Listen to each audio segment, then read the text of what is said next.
लेनो है तो यूं लियो जाएगो, देनो है तो यूं दियो जाएगो। ये बात आई नहीं समझ में? तो वहां में सामर्थ्य और असामर्थ्य को प्रश्न नहीं है। तो दान जरूरी नहीं है कि देने वालों समर्थ ही होए और लेने वालों असमर्थ ही होए।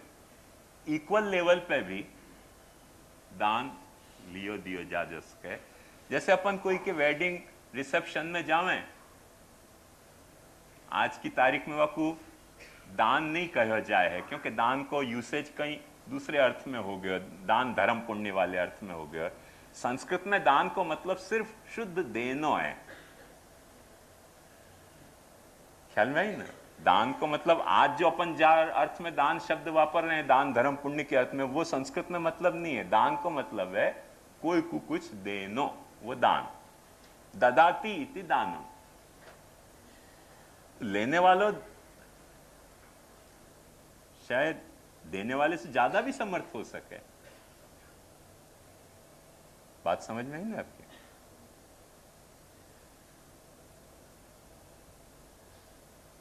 हमारे किशनगढ़ के जो राजमाता थे, तो यहीं रहते थे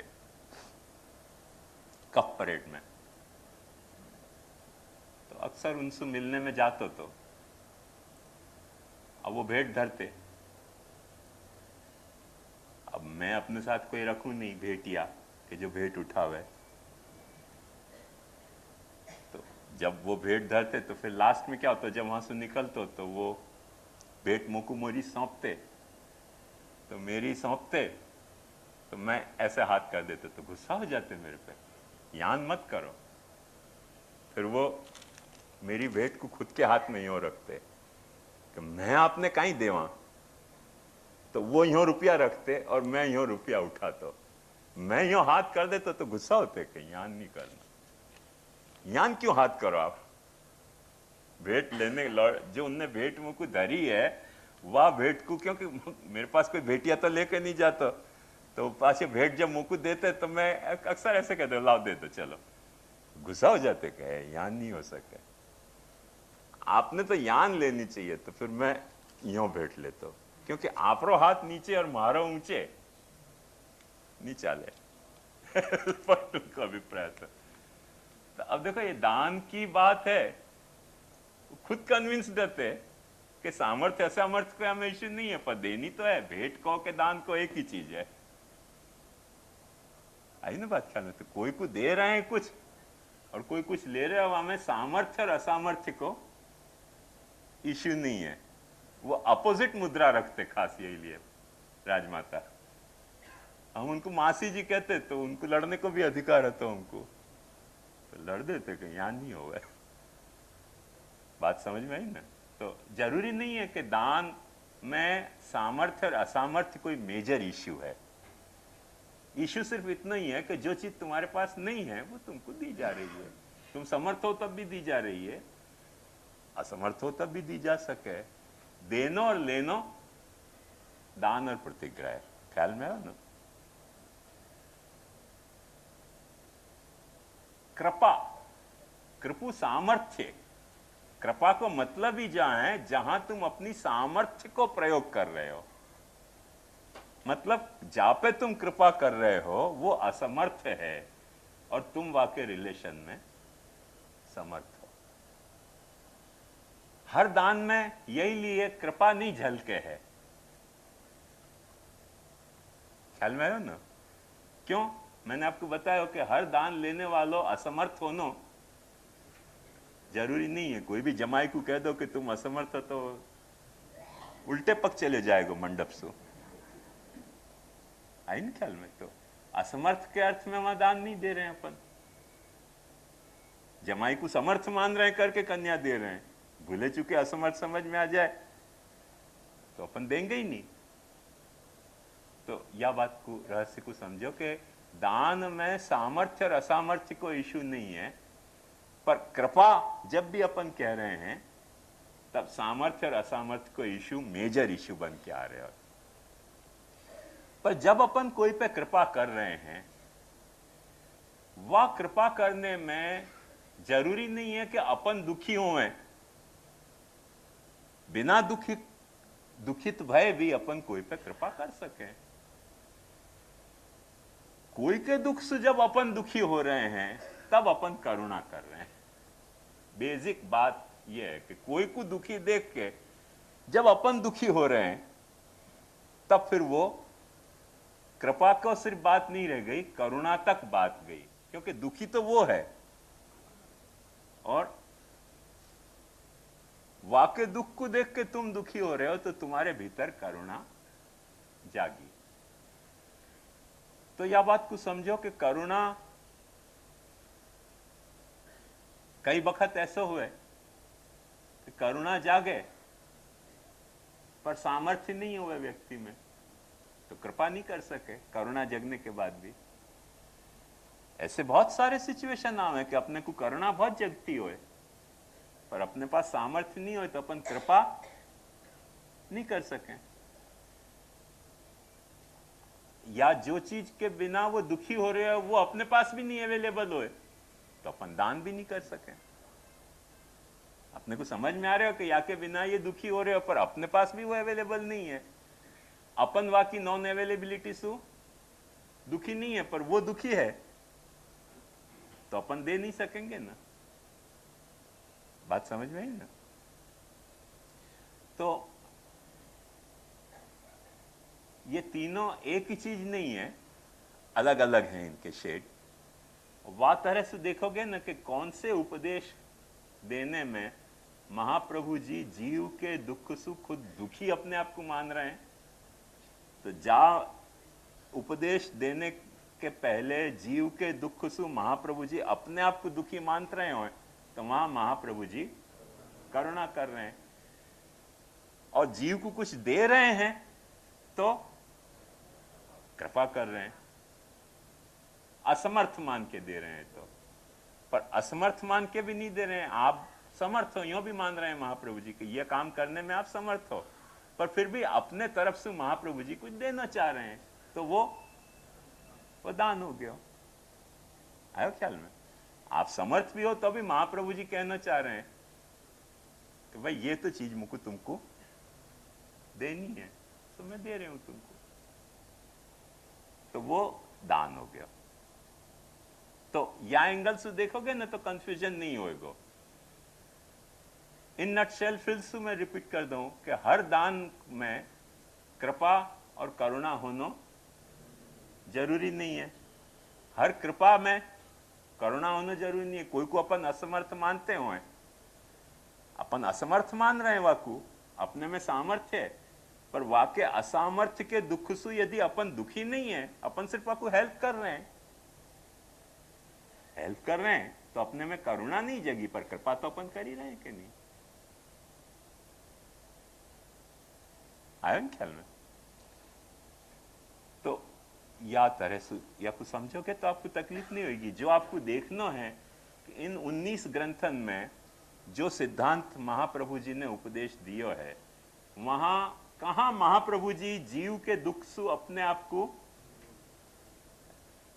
दुखी पा रहे हैं कि भाई ये जीव को दुख तो मुझसे भी सहन नहीं हुआ है, तो वहां महाप्रभु जी करुणा कर रहे हैं। जहां महाप्रभु जी दुखी नहीं है पर जीव असमर्थ है और वाकु कुछ हेल्प करना चाह रहे हैं, तो वहां महाप्रभु जी की कृपा प्रकट हो रही है। और जहां अपनो इनिशिएटिव लेकर महाप्रभु जी कुछ अपने को गरज भी नहीं है, ऐसा भी हो सके, अपने को ख्याल भी नहीं है। एक देखो बात बताओ,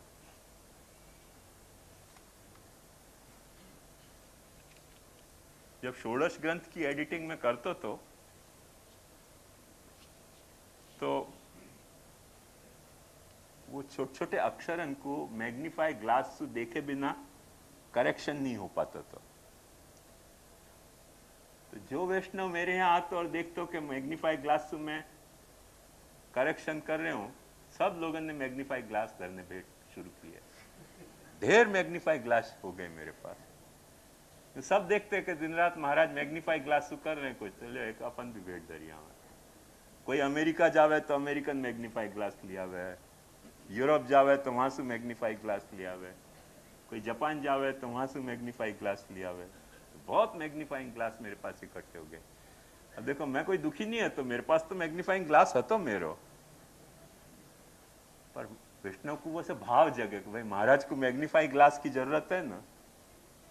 हम एक वक्त हैदराबाद से जगदीश जा रहे थे, सबन ने कही कैसो फल फूल अरोगो।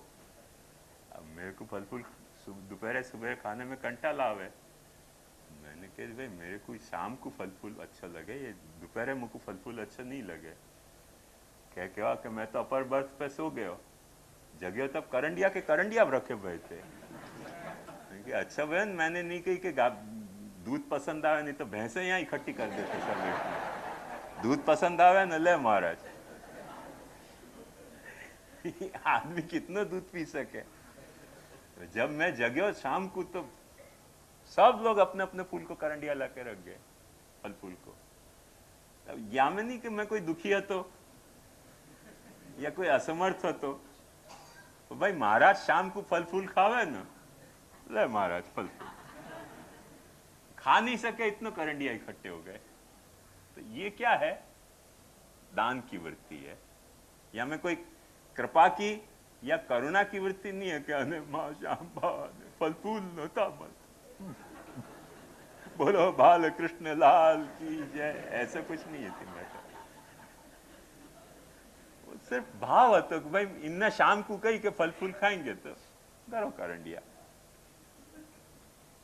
मेरी बात समझ में आ रही है ना? तो अक्सर हर दान में कृपा या करुणा को एलिमेंट होना जरूरी नहीं है, हर कृपा में करुणा होनी जरूरी नहीं है, क्योंकि अपन दुखी नहीं हो रहे हैं, पर कोई असमर्थ है और अपने से कुछ काम वाको हो सकता है तो अपन करें। दुखी नहीं होते भाई भी करें हैं तो कृपा तो कर ही रहे हैं, पर कृपा कर रहे हैं वासु करुणा सिद्ध नहीं हो रही है। करुणा सिद्ध होने के लिए स्पेसिफिकली कोई के दुख से अपने को दुखी होना जरूरी है। तो ये बात ध्यान रखोगे ना तो आपको इन उपदेशन में खोजने में तकलीफ नहीं होगी कि कहाँ महाप्रभु जी करुणा प्रकट कर रहे हैं, कहाँ महाप्रभु जी कृपा प्रकट कर रहे हैं और कहाँ महाप्रभु जी दया प्रकट कर रहे हैं।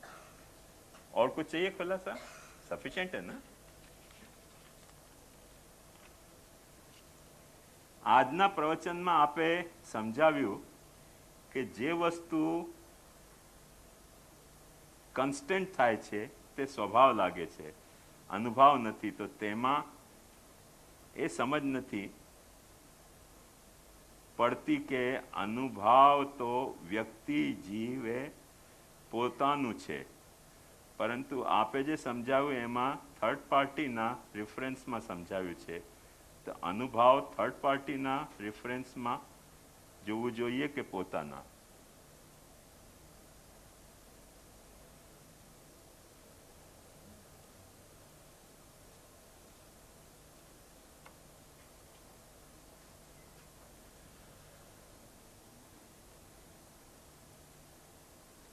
देखो अनुभव माने जो मैं फील कर रहे हूं, अनुभव का मतलब क्या कि जो मुंह को फीलिंग्स हो रही हैं, जो एक्सपीरियंस मुंह को हो रहे है वो अनुभव। अनुभव का मतलब क्या कि जो फीलिंग या जो एक्सपीरियंस मैं आप में पैदा करना चाह रहे हूं वह को अनुभव नाम है। तो जब भी अनुभव कह रहे हैं तो दो जने तो नेसेसरीली इन्वॉल्व हैं, और मैं यदि अपनों कोई अनुभव कंस्टेंटली प्रकट कर रहे हूं तो फिर वो अनुभव लगने के बजाय स्वभाव की तरह ट्रीट करने लग जाएंगे सब। हिंदी में बहुत प्रसिद्ध कहावत है कि मियाँ जी रोते क्यों, उनने कही शक्ल ही ऐसी। शक्ल ऐसी को मतलब क्या कि शक्ल यदि रोवनी शक्ल होए तो रोनो फिर वहां अनुभव प्रकट नहीं करे, और यदि रोवनी शक्ल नहीं है और कोई रो तो दिखे तो आदमी रो क्यों रहे है? अपने दर्द को कोई के सामने प्रकट करना चाह रहे हो। एक्चुअली देखो ध्यान से समझा या रहस्य को कि इनिशियल स्टेज में बच्चा जो रोवे है वो अपनी कोई तकलीफ के कारण रोते हुए, तकलीफ दूर हो जाए तो बच्चा रोना बंद कर दे। पर कंस्टेंटली बच्चा ऑब्जर्व करे या रहस्य को कि रो हूं तो मुझको अटेंड करे हैं, नहीं रो हूं तो अटेंड नहीं करे हैं करके बच्चा फिर रोने को आखो एक हथियार बनावे।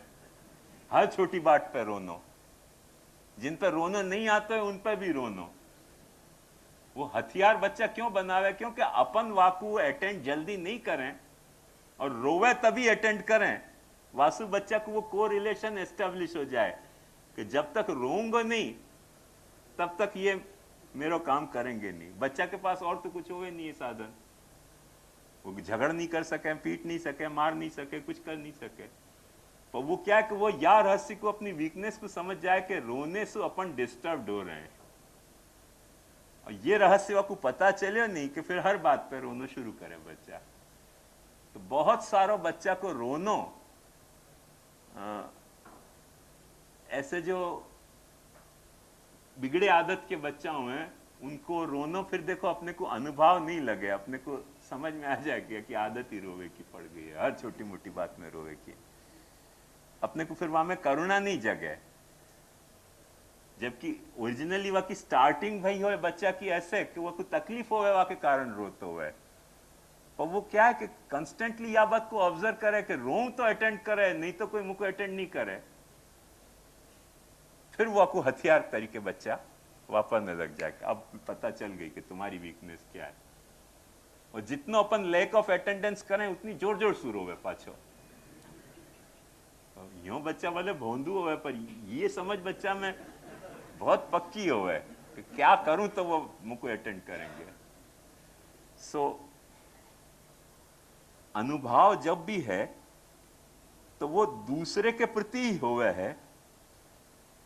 ऐसे तो कोई ही महापुरुष हो सके ब्रह्म टाइप के कि खुद को अनुभव खुद के प्रति प्रकट करते हैं, जो मैंने आपको कथा बताई थी कल। फिर वही रोटी, वही की वही रोटी। तो कोई सिद्ध पुरुष हो कि फिर वही रोटी। बाकी तो जब भी अनुभव प्रकट करे तो कोई दूसरे के लिए प्रकट करे। तो वो अनुभव यदि स्वभाव बन जा रहे है तो फिर वह कोई ऐसा अनुभव ट्रीट नहीं करे। जैसे एक सामान्य बात समझो कि कोई भी आदमी कोई को गाली दे, गाली दे वाको मतलब है कि वाको गुस्सा आ रहे हो, तो जाकि जिह्वा पे सरस्वती सिद्ध हो गई हो, वाकी गाली को बुरो लगना भी बंद हो जाए। और बल्कि कई वक्त अपनो संबंध घनिष्ठ हो तो गाली नहीं दे तो अपने को कुछ मिसिंग लगे कि भाई आज क्या तुम तकलीफ में हो। आई ना बात समझ? क्यों कि फिर वो अनुभव तरीके अपन नहीं ट्रीट करके स्वभाव तरीके ट्रीट कर रहे हैं। ये तो स्वभाव है कि श्याम मनोहर जी आए तो मठड़ी को गाली तो देंगे ही, हमें कोई अनुभव कोई पे प्रकट नहीं होगा, स्वभाव ही लगा है सबको। आया ना ख्याल में? तो जो कंस्टेंटली अपन करें ना वो फिर अनुभव की पदवी से हट के स्वभाव पे चले जाए। तो वह रहस्य को समझ जाओगे तो तकलीफ नहीं होगी। मैं समझू यही बात है ना? तस्यैवात्मानुभाव आजे रास लीला महोदधिनो अंतर છે તે યથાર્થ કોર્ડિનેટ કરી શકે તે પ્રકારનો મનોભાવ કે તે પ્રકારની ભક્તિની મનોભૂમિ હૃદય સંવેદના કેળવવા જરૂરી છે, નહીં તો પોલું હતું તેવું થઈ જાય। તો શ્રી મહાપ્રભુજીનું કારુણ્ય જ્યાં સુધી રાસનો આંતર અનુભવ ભક્તને યથાધિકાર ન થાય ત્યાં સુધી ભક્ત પર વરસે જ છે। આ તે કઈ પ્રક્રિયા છે જે દ્વારા महाकारुणिक महाप्रभु भक्तिनी पात्रता सिद्ध करे छे। मैं समझ नहीं पाया प्रश्न को आशय क्या है। भक्तिनी मनो क्या आशय क्या है हमें? हाँ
देखो, रास लीला के दो फैसेट हैं। अपने जैसे महाप्रभु जी के सिद्धांत में हर चीज के आदि भौतिक, आध्यात्मिक और आदि दैविक, ऐसे तीन फैसेट हैं। ऐसे सेफली अपन रासलीला के भी तीन फैसेट सोच सकें।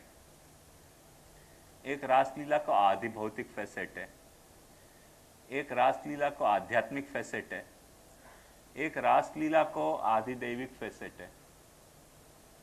तो रासलीला को 99.9 सब लोग ये समझें कि वो जो नाच किए वो रासलीला। एक्चुअली या अर्थ में महाप्रभु जी रासलीला को नहीं ले रहे हैं, क्योंकि वो तो गोपी जनन के संदर्भ में वहां नाच एक भयो है। कई लोग इवन बालकें और पौभ भगवदी भी या तरीके को मिस इंटरप्रिटेशन करें कि अंत में तो रासलीला में प्रवेश ही अपनो छेल्लो गोल है और वो पाची नित्य रासलीला। तो समझो कि ऐसा अपन मनोरथ करें तो ठाकुर जी को कितना परिश्रम दे रहे हैं कि नित्य नाच ही रहे, कभी रेस्ट ही नहीं ले रहे हैं। तो ये एकदम वाको आदि भौतिक क्रूड मीनिंग अपन ने ले लिया है। एक तो पॉइंट एक। पॉइंट दो कि वाको आध्यात्मिक जो पहलू है वो पहलू ये है कि प्रपंच विस्मृति पूर्वक अनन्य भगवद आसक्ति, वो जा लीला में एकम्प्लिश भई होए, प्रपंच विस्मृति पूर्वक भगवद आसक्ति, वाकु रसानाम समूहो रासा कह रहे हैं। वहां में नाच ही कोई जरूरी नहीं है, कोई भी रस, क्योंकि वो तो एक रस है। तो श्रृंगार, वात्सल्य, दास्य, सख्य, भक्ति, अनेक रसन में से कोई भी एक रस के साथ जहां प्रभु को साथ जीव की प्रपंच विस्मृति पूर्वक भगवदासक्ति हो रही है, वो एक तरह को रास है। वह को आध्यात्मिक पर्सपेक्टिव ये जब तक नहीं समझें तब तक बहुत कौभांड हुआ है। वह को आधि भौतिक पर्सपेक्टिव ये है कि प्रभु नाचे, पर वो नाचे को मतलब सिर्फ नाची के अर्थ में रास लेनो, वो वह को शुद्ध आधि भौतिक पर ही ध्यान है। जहां तक आदि दैविक पहलू को तो आदि दैविक पहलू वाको मूल में यह है कि ब्रह्म के जो ब्रह्म भोक्ता है फर्स्ट एनकाउंटर में जीव के साथ, वहां में भोग्य भाव प्रकट हो जानो। वो कोई भी सिचुएशन में हो सके, बाल्य लीला में भी, सख्य लीला में भी, दास्य लीला में भी, वात्सल्य लीला में भी, भक्ति की लीला में भी। तो वो जा तरह से रास शब्द वापरे जा रहे है, वो बेसिकली मेरे हिसाब से मिस इंटरप्रिटेशन है। वहां वो नाच के वो बात प्रकट भई है, तो वहां वो नाच के बात प्रकट भई है या के लिए वो नाच ही, जैसे कई बालकें मूर्खतावश ऐसे सोचें कि ये जो 8-10 निधि हैं वो षोडश गोपिका नाम अष्टौ कृष्णा भवंती, तो ये जो 8 निधि हैं वो रास के हैं। तो अब ऐसी फनी कल्पना अपन करें कि रास में एक स्वरूप 2 गोपीन के बीच में एक द्वारकाधीश खड़े हैं शंख चक्र गदा पद्म लेके, या बाजू मथुराधीश खड़े हैं, या बाजू छोटे से बाल कृष्णलाल खड़े हैं, तो वही गोपियां पहुंचेंगी कैसे उतनी लोअर हाइट पे? और डांडिया भी खेलना है तो वो डांडिया टकराएगा कहां जाके, वो तो ऊपर ऊपर ही फिर जाएगा। इतना फनी मीनिंग रास को सोचनो कि जो निधि आज अष्ट निधि विराज रही हैं वो रास के 8 स्वरूप हैं। सब सोचे समझे बिना की गप्पाष्टक है। अष्टौ कृष्णा भवंती ही वो तो मॉडलिंग समझाने के लिए कि 2 गोपी के बीच में एक कृष्ण रहवे, तो वासु कोई भी गोपी को 2 कृष्ण को डिस्ट्रक्शन नहीं हुए, क्योंकि एक गोपी और एक कृष्ण यदि नाच करें तो क्या है कि हर एक गोपी को 2-2 कृष्ण मिलेंगे। तो प्रॉब्लम यह आवे कि वो या कृष्ण को अटेंड करे कि या कृष्ण को अटेंड करे। वाली वहां ये प्रपोज किया गया कि भाई दो गोपी के बीच में एक कृष्ण है, तो कृष्ण में तो ये दमखम है कि वो दो गोपी को अटेंड कर सके, पर अपने में ये दम नहीं है कि अपन दो कृष्ण को अटेंड कर सकें। वाली ये सारो प्रपोज मॉडल किया गया। एक्चुअली तो कृत्वा तावंतम आत्मानम यावतिर्व्रज योषिता है, प्रत्येक गोपी के साथ एक कृष्ण है, ख्याल में आया ना। पर वो नाच के अर्थ में ही रास लेनो, यह तरीके की 99.9% लोगों की भ्रमणा है। नाच तो वाको एक इलस्ट्रेशन है, ख्याल में आयो। दूसरे वाक्य अनेक विध रसन में अनेक इलस्ट्रेशन हो सकते थे, वहां में अपन ने इलस्ट्रेशन को पकड़ लियो और जो चीज इलस्ट्रेट करी जा रही थी वह को भूल गए। बेसिक पुष्टि मार्ग की तकलीफ ये हो गई कि अपन ने नेग भोग राग के इलस्ट्रेशन पकड़ लिए, पर ये नेग भोग राग जा ग्रह सेवा में तनु वित्त जा में होने चाहिए थे वो ड्रॉप हो गए। ऐसे पुष्टि मार्ग के साथ ये ट्रेजेडी कई कई पहलू में घटी है। तो महाप्रभु जी वाह अर्थ में एक तो रास नहीं कह रहे हैं। फर्स्ट ऑफ ऑल ये बात एक साफ समझनी चाहिए। महाप्रभु जी को सीधो सीधो रास लीला को जो ये जो नृत्य को जो लीला है, हल्ली सक या को कहें, माने आज की परिभाषा में जाकू ग्रुप डांस कहा जाए, तो रास पंचाध्यायी है। सारी पंचाध्यायी में सिर्फ रास नाच ही भयो होए ऐसा नहीं है, और भी कई लीलाएं भई हैं माइंडेड। और सिर्फ नाच वाले प्रकरण को ही रास नहीं कहो है, 5 अध्याय को रास कहो है। और रास की 5 अध्याय हैं, वहां भी फल उतने में कन्फाइंड नहीं है, फल तो 7 अध्याय में। सो युगल गीत को भी फल कहो है, तो युगल गीत भी फल है। जहां तो ठाकुर जी वन में विराजे हैं, गोपिकाएं ब्रिज में।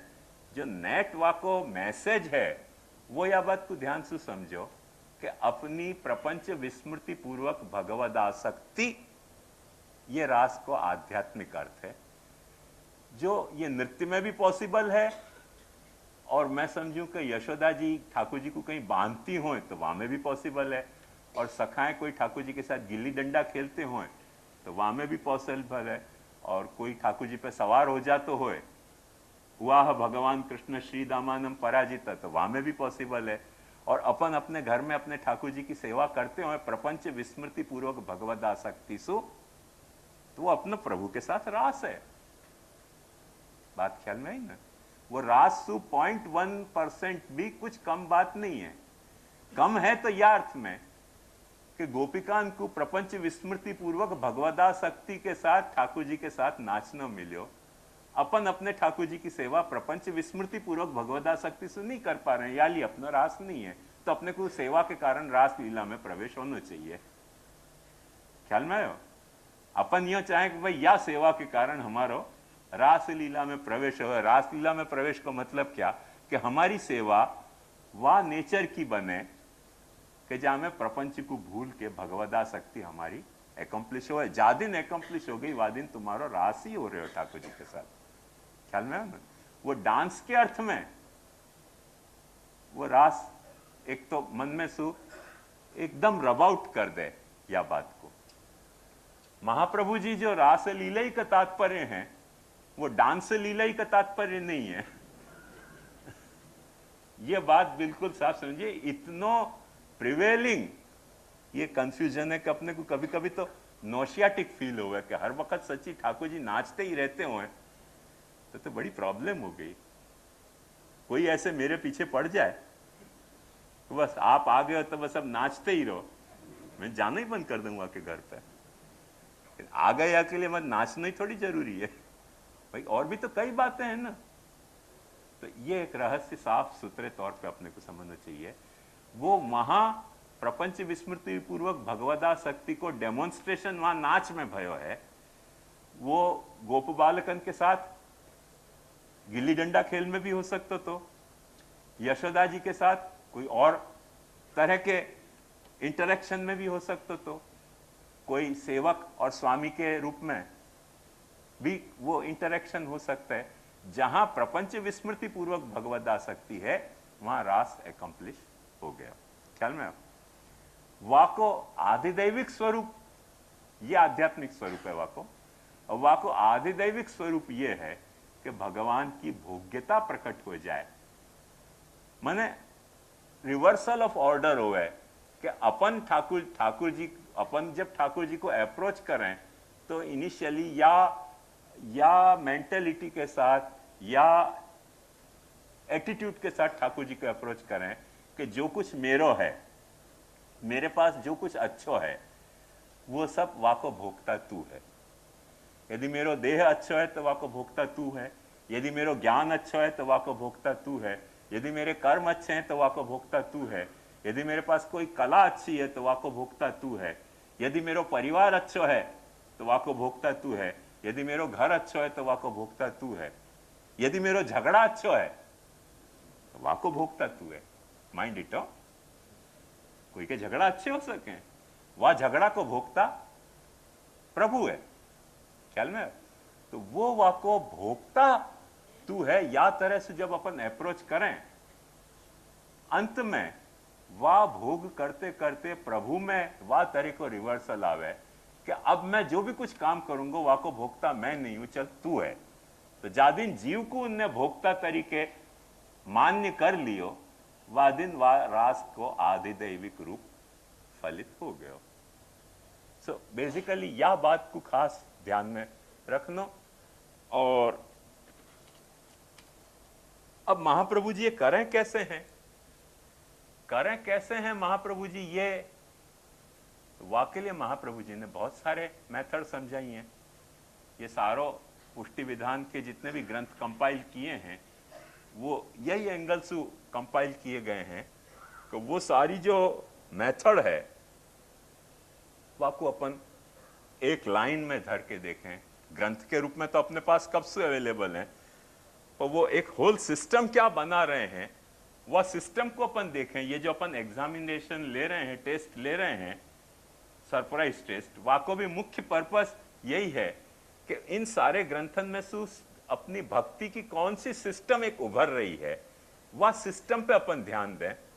तो वह सिस्टम पे अपन ध्यान देंगे तो सिस्टम यदि पूरी हो गई तो ये सिद्धि अपने को भी हो सके। और वो सिस्टम अपन फुलफिल नहीं कर सकें तो जहां जितने अंश में सिस्टम अपनी कम रही उतने अंश में अपन अभी पिछड़े हुए हैं। जितनी अपन ने वह सिस्टम को एक्वायर करी उतने अंश में अपन आगे बढ़े। मूल बात यह है। तो महाप्रभु जी ने जो भी उपदेश दियो है वो या अर्थ में दियो है कि या सिस्टम को तुम एडॉप्ट करो तो तुम्हारे साथ भी रास घटित हो सके। रास घटित हो सके नॉट नेसेसरीली कि अपन ठाकुर जी के साथ नाचने लग जाएंगे, ख्याल में आओ ना, पर रास या अर्थ में कि जो तुम्हारे साथ जो तुम काम कर रहे हो ठाकुर जी के साथ, जैसो भी काम कर रहे हो, वह काम में तुम्हारा प्रपंच विस्मृति पूर्वक भगवदासक्ति सिद्ध होवे। और वो प्रपंच विस्मृति पूर्वक भगवदासक्ति के कारण भगवान में रहो भयो भोक्तृभाव इतनो विगलित हो जाए कि वो तुम्हारे तरफ आ जाए, और तुम्हारे में रहो भयो भोग्य भाव इतनो विगलित हो जाए कि वो भगवान में चले जाए, भगवान भोग्य बन जाए। भगवान ये कबूल कर ले, ऑल राइट, तू जैसे मुझको एंजॉय करना चाहते हो, enjoy me as you like. ये मूल रास को मुख्य तात्पर्य है। यहां रसा नाम समूह रास है, वो डांसा नाम समूह, वो 99% लोगन में या तरीके की प्रेजुडाइस प्रिवेल कर रही है, वो वासु बाहर आना चाहिए। वो तो वहां एक इलस्ट्रेशन के तरह बताई गई है कि उनको प्रपंच विस्मृति पूर्वक भगवदासक्ति कैसे या नृत्य में सिद्ध भई। ख्याल में हो ना? और वाको अर्थ नृत्य नहीं है, नृत्य तो वाको एक आदि भौतिक रूप है। दूसरी बात, श्री भागवतना श्लोक में आत्मधन जे कह્યું છે એ કેવી રીતે સિદ્ધ થાય, પ્રાપ્ત થાય? શ્રી મહાપ્રભુ આત્મધન પ્રદાન કરે છે કેવી રીતે? શરણ મંત્ર દ્વારા, गद्य मंत्र द्वारा। महाप्रभु जी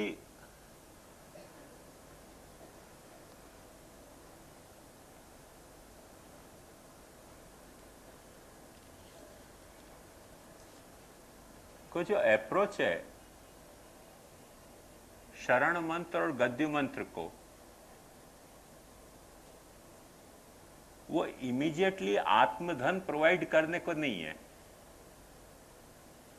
इमीडिएटली महाप्रभु जी शरण मंत्र के द्वारा अपनी जो अहंकारिक वृत्ति है साधनाभिमान की, उनको निवृत्त करके भगवद आश्रय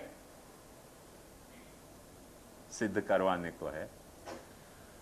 और जो गद्य मंत्र के द्वारा जो महाप्रभु जी करवाना चाह रहे हैं, वो क्या कर रहे हैं? देखो ध्यान से समझो कि जो अपन की अहंकारिक वृत्ति से अपन ने जो छोड़ियो है, गद्य मंत्र के लेवल पे वाकू फिर से प्रोवाइड कर रहे हैं। कब तुमने तुम्हारी अहंकार वृत्ति से जो बात छोड़ दी, वाकू निराहंकार होके भगवान को समर्पण करने के लिए पाछी एक्वायर कर लो। वासु क्या होएगो? माने मैं कोई चीज को अपनी अहंकारिक वृत्ति से पजेस कर रहे हूं, वो मेरे को नुकसान पहुंचावे। अब वाकई दो ही उपाय हैं कि या तो वह वस्तु से मेरे को छुट्टा पाड़े जाए या मेरे अहंकार को तोड़े जाए। तो या तो वो वस्तु छूटे मुसु या मेरा अहंकार टूटे। तो वस्तु को छोड़ने के बजाय महाप्रभु जी ने यह कोर्स एडॉप्ट किया कि वस्तु छोड़ने की जरूरत नहीं है, आवश्यकता उन वस्तु में रहे भाई तुम्हारे अहंकार को छोड़ने की है। वो अहंकार को छुड़ाने के लिए साधनाभिमान के शरणागति को उपदेश है। जब तुमने वो अहंकार छोड़ दियो साधनाभिमान को, अब वो अहंकार तीनों पाल से धुप के साफ हो गयो। अब वह को आनंद से पैरो।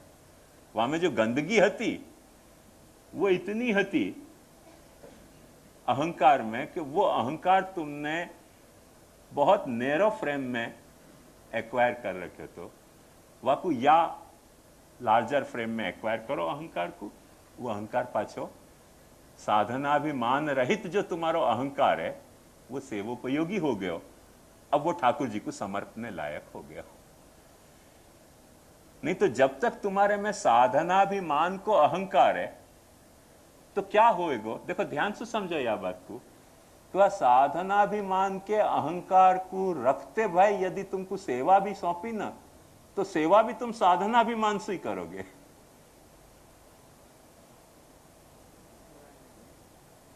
तो जब साधनाभिमान से सेवा कर रहे हो तो मतलब कहीं न कहीं तुम अपने ईगो को सेटिस्फेक्शन कर रहे हो, प्रभु सुख के विचार से सेवा नहीं कर रहे हो।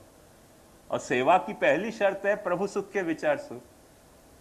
तो जो तुम्हारा साधनाभिमान को अहंकार है, वो अहंकार को तोड़ो। वो टूटने के बाद जो बचे अहंकार है, वो अहंकार जो है वो सेवोपयोगी अहंकार है। तो वो सेवोपयोगी अहंकार होने के कारण वह अहंकार को गद्य मंत्र में ठाकुर जी को समर्पण है। साधनाभिमान वालों अहंकार ठाकुर जी को समर्प दिया, ठाकुर जी भी परेशान। ख्याल में आयो ना? क्योंकि जब ठाकुर जी कुछ भी तुमसे साधन कराएंगे फिर को अभिमान करोगे। अब जानो का सेवा तो दें तुमको ठाकुर जी दासत्व की स्वीकृति के साथ, पर वो दासत्व की स्वीकृति के साथ तुमको साधनाभिमान को अहंकार है, तो वो अहंकार पाछो सेवोपयोगी माने सेव्य सुखजनक जनिका सेवा को अहंकार नहीं होके तुम्हारी ईगो सेटिस्फेक्शन की सेवा हो जाएगी। तो वालिया शरणागति के लेवल पे वो साधनाभिमान के अहंकार को पहले तोड़ियो जाए है और वो टूट जाए अहंकार, तब वह अहंकार को भगवान को समर्पित करके सेवोपयोगी बनाया जाए है। अहंकार अपने यहाँ छोड़ियो नहीं जाए है, थोड़ो से वकू तराश्यो जाए है। जैसे पत्थर अपन लावे तो पत्थर को तराश के और फिर वाकी मूर्ति बनावे ना, तब वो देखने लायक हो। जो रॉ पत्थर लायो खान में सु, वो तो कोई वाकी कोई ब्यूटी तो नहीं हो है ना रॉ पत्थर की। तो वो जो अपना साधनाभिमान को अहंकार है वो रॉ ईगो है।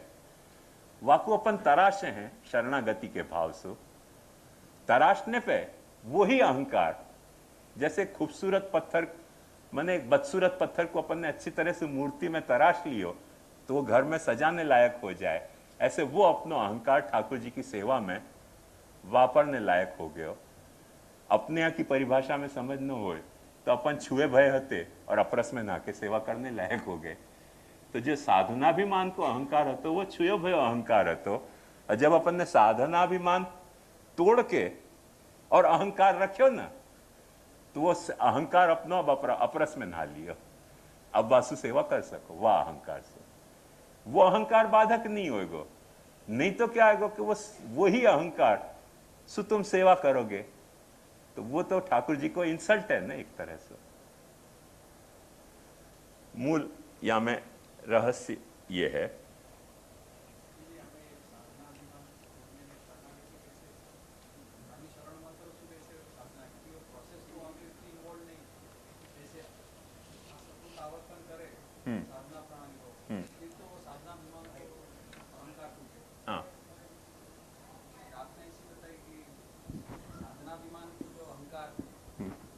वो तोड़ने के लिए शरणागति है और साधनाभिमान रहित जो फिर अहंकार है वो सेवोपयोग है। तो मेरा प्रश्न ये है कि प्रक्रिया जो है सेवा की या संस्कार की वो पूरी साधना में इन्वॉल्व है, माने सेवा की सेवा जो अपनी साधना, तो साधना बुरी नहीं है, अहंकार बुरो नहीं है, साधनाभिमान को अहंकार बुरो है।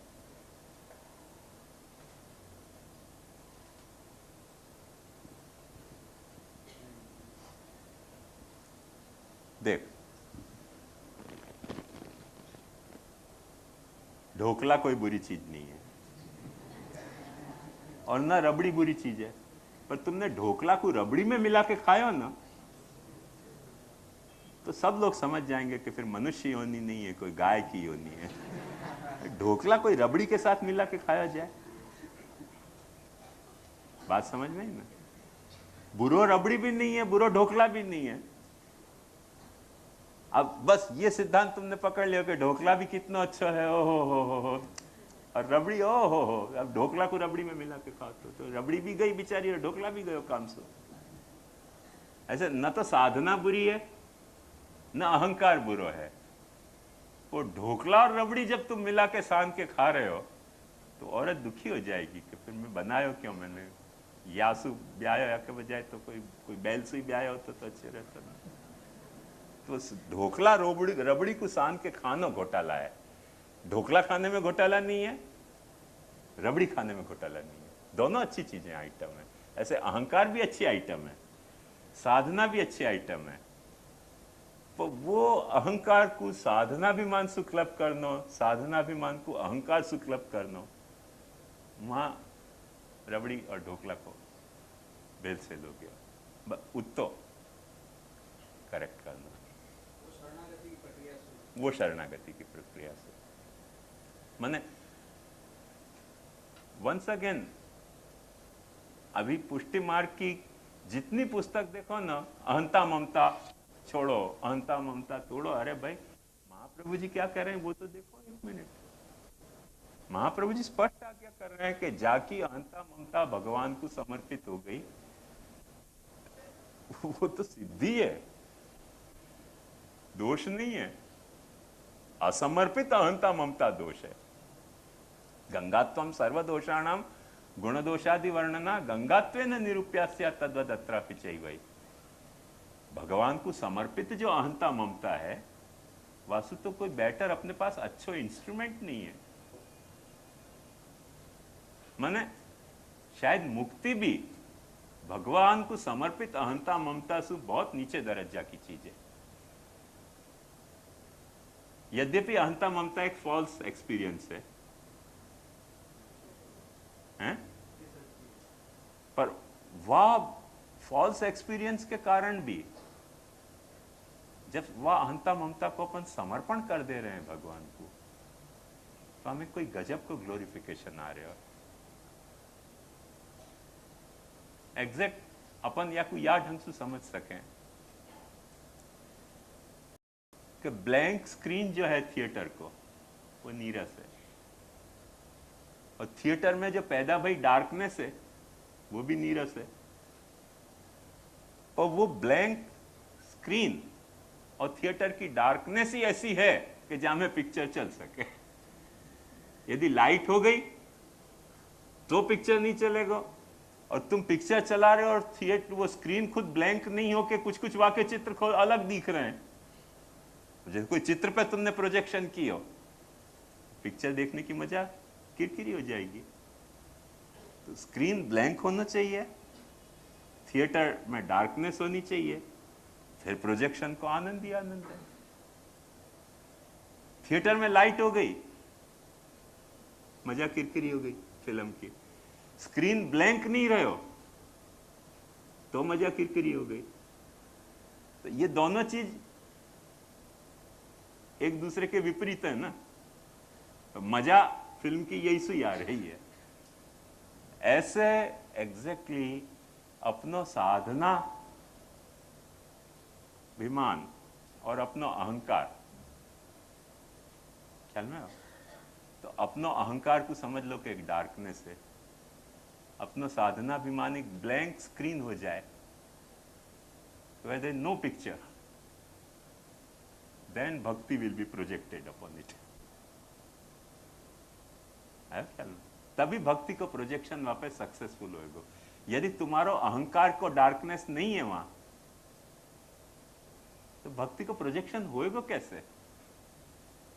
यदि साधनाभिमान में ब्लैंकनेस नहीं आई, तुम्हारे अहंकार को चित्र उभर रहे हो,